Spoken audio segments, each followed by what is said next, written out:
Hello amigos, RadiShineAmigo here and welcome back to play Spyro Dragon. Welcome to Peacekeepers, Spyro. Look how our treasure has been turned against us and stolen. Recover our treasure, Spyro. Collect treasure. Got it. Collect treasure, got it. But what about Gnasty Gnorc? Yeah, we're in the next world of the game, which is pretty cool. There's like cannons everywhere and loads of like army troops after us.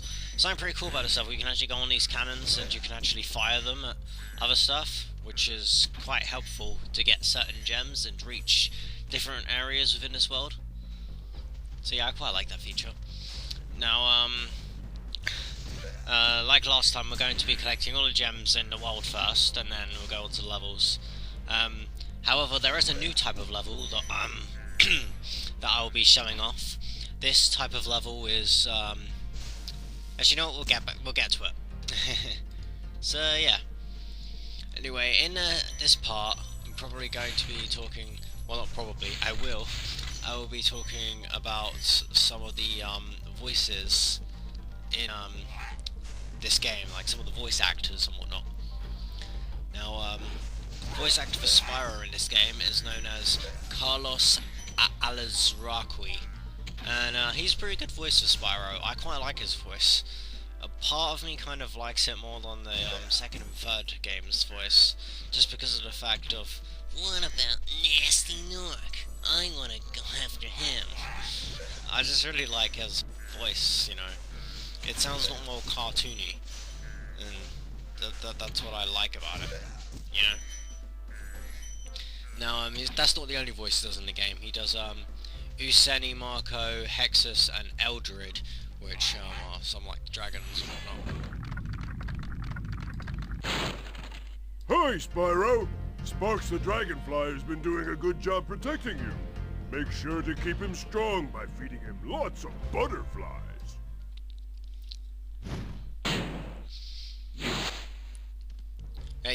This is Peacekeepers. The fodders are the rabbits. There's 200 gems and 3 dragons. So yeah. Now, you need 10 dragons to access this world, by the way. When you go up to, the Marco, the balloonist, he would say, if you don't have 10 dragons, and he'll say, you need to get 10 dragons to prove yourself in order to make it past here. So, you know, I think I did show that off within the first, part. But, you know, I thought I'd just bring it up again, just for those of you just tuning in on this part. Now, there isn't actually any trivia for Peacekeepers, but I can say this has 5 realms, one of them being a boss, and the enemies are foot soldiers and cannon patrol soldiers. Yeah.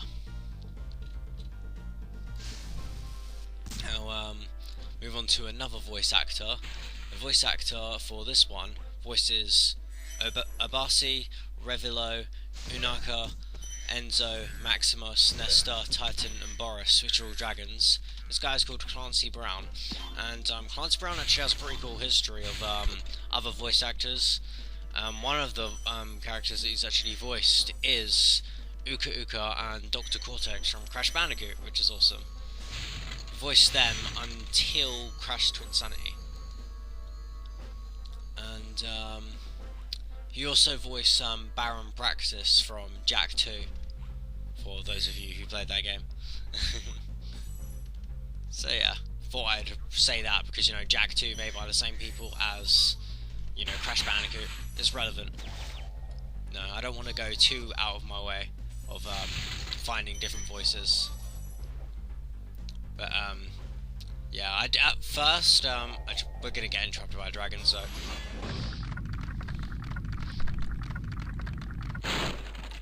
Well done, Spyro! Keep up the good work, and I know you'll fulfill your destiny! Destiny? I just want to kick some... Just toast those enemies and collect the treasure!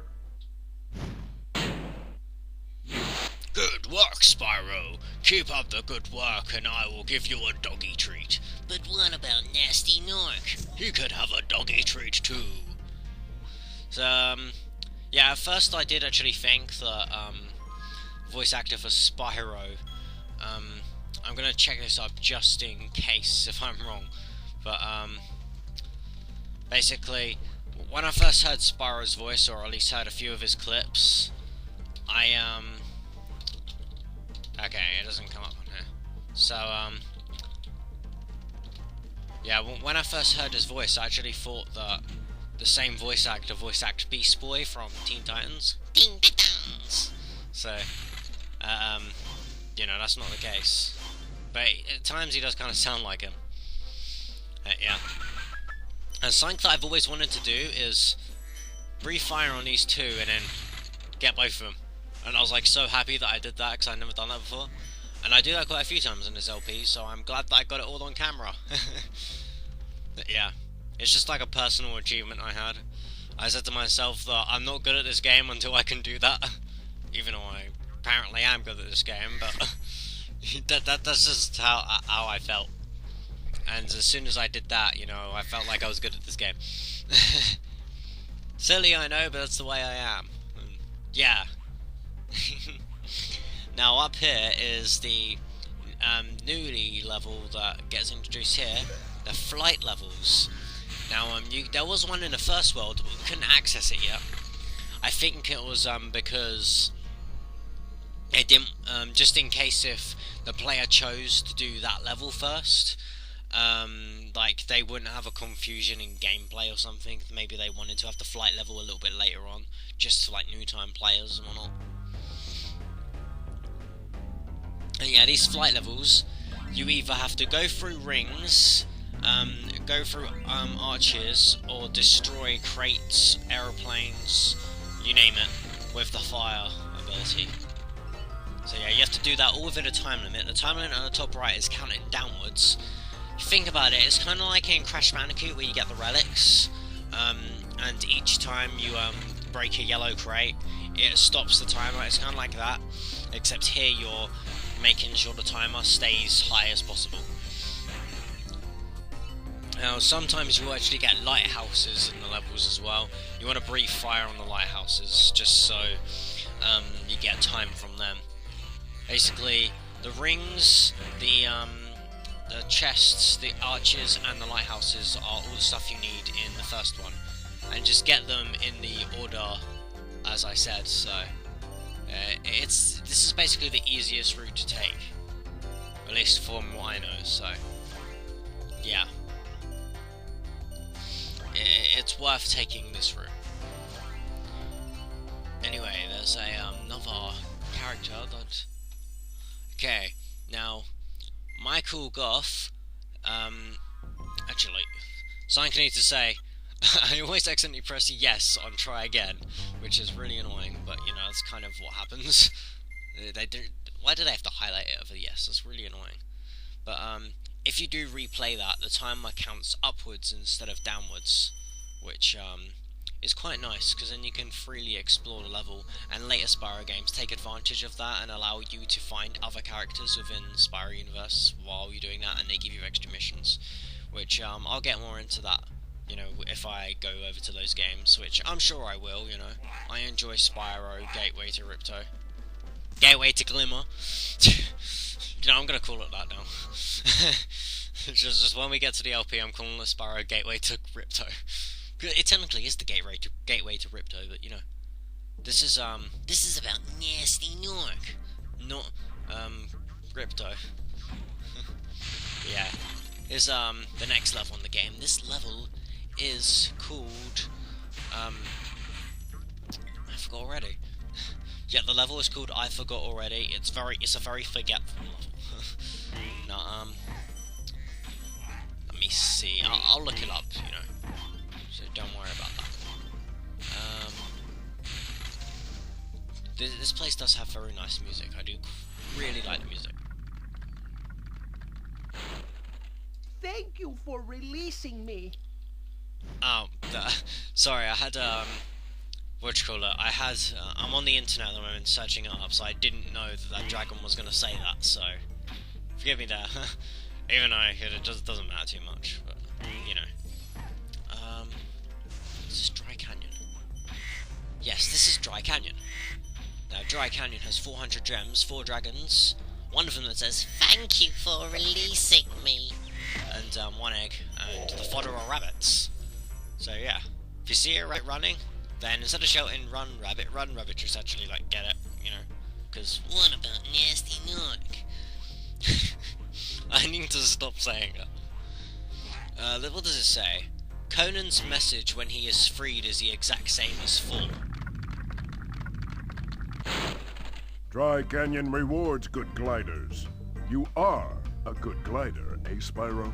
I was born to glide.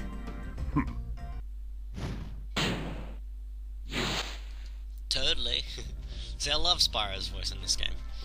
Dry Canyon is one of the only 4 worlds in the series to keep its name in the Japanese version, with the other 3 being Cliff Town, Wizard Peak, and Magma Cone. And there's another one that says, the technical glitch in rescuing Boris is when you see Spyro not present whilst Dragon is talking when he is born to glide. When he's born to glide! This results in losing a life. Incredible glide, Spyro. I thought I'd be stuck here forever with those ugly vultures standing on my head. Those birds might look tough, but they're pretty tasty. Flame broiled, with a pinch of salt. I love that dragon. It also says, if you attempt this with no lives, you'll see a game over screen, and then start from the beginning. That is a strange glitch. I never noticed that. I don't know if that's true. But I'll believe it. Actually, was there any for Night Flight? Is there any trivia there? Oh, Peacekeepers. What's that called in Japanese? That's called Combat Garden Home. That is a sweet name. Night Flight is called Night Sky in Japanese. And the video is kind of lagging for me for some reason. I hope that doesn't really affect the audio too much. But we'll try and get around that. There isn't any trivia for this, so yeah, that's about it. Although we were doing the voices, weren't we? So yeah, there's another dragon coming up soon, which is cool. It's an old dragon. Did I say Michael Goff? Michael Goff is he does got Gnasty Gnorc, Sadiki, Claude, Cletus, Bruno, Kyprin, Nevin, and Asta. Yeah. Jeremy Alcroft is Latif, Cosmos, Kozoko, Zane, Interviewer, Trondo, Oswin, and Thomas. Michael Connor is... Is that you, Spyro? Are you the young dragon I've been hearing so much about? Ever since you're a wee puff of smoke, we've known, You've known? I forget.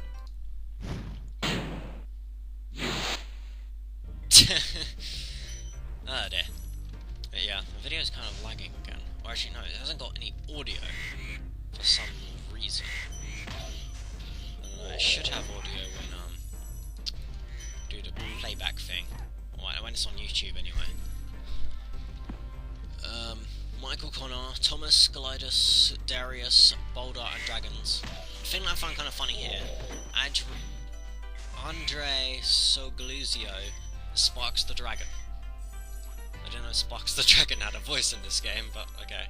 I know in later games he goes. I think that's Enter the Dragonfly, which I quite like that. I liked it how Sparks, instead of giving him an actual voice, he kind of like speaks in a way where he still sounds like a dragonfly in a sense. So it'll be like, but in a way you can kind of hear what he's saying. It's quite a nice touch. I like it. I don't mind Into the Dragonfly that much. But, I don't know, I didn't grow up with the Spyro games that much, as you know, so, you know. Okay, my recording time is only like 2 seconds behind the video time, which again. I usually press the play button like 2 seconds into the recording anyway, so yeah, I think it should. I don't think there's any lag, so I think editing-wise should be fine. Just hopefully the audio will play when this is on YouTube, or maybe it was just lagging a bit. Probably just lag. You know, I've got quite a few stuff open. I'm gonna close this. I'm not even using this. But yeah, extra life. How many extra lives does that make? We've got 11 now. That's sweet. I just want to close it. Okay. Yeah, if we go back over to here, we'll eventually find a thief and the last few of our gems. I did edit out some bits of the thief just because I wasted about 20 seconds and I kind of stop after that 20 seconds, so I thought, I might as well just, you know, skip ahead, because there's no point in leaving in something if it eventually gets me nowhere. So yeah. Oh, we got 400 gems. Nifty. And yeah. I'm gonna sneak up on that little thief and we're going to destroy him. There we go. Hey, yeah. Peacekeepers. We've done this level 100% and we're going back to Peacekeepers. Returning home. Our total gem count is 1,600, which is pretty nice. Haha. So yeah, I'll see you guys in the next part of Spyro. Thanks for watching and goodbye.